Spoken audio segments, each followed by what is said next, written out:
في يوم من الأيام، يوم كان عمري 7 سنين، كنت ألعب كرة ويا ربعي وعيال عمي.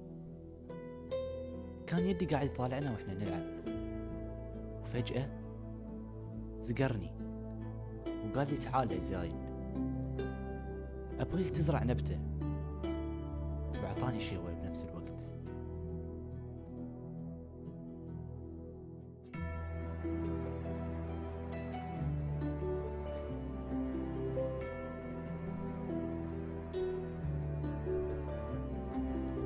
بعدها وداني أبوي بقعة فاضية ما فيها أي شيء، وخلاني أزرع.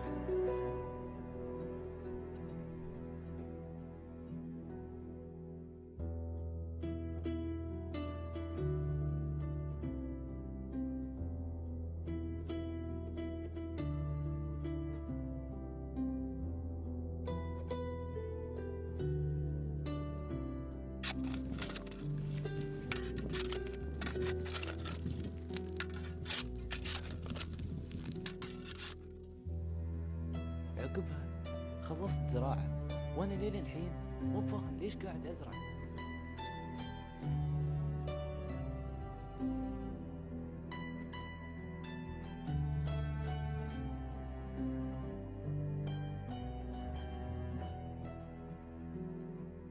كنت أزور النبتة اللي زرعتها بين فترة وفترة، وفي يوم من الأيام قعدت طول الليل قدامها أفكر ليش يدي قال لي أزرع.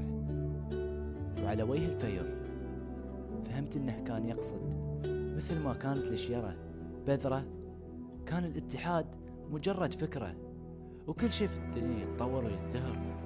الشجرة كبرت ونمت، والاتحاد اتطور وازدهر. الله يرحمك يا يدي، الحين فهمت قصدك.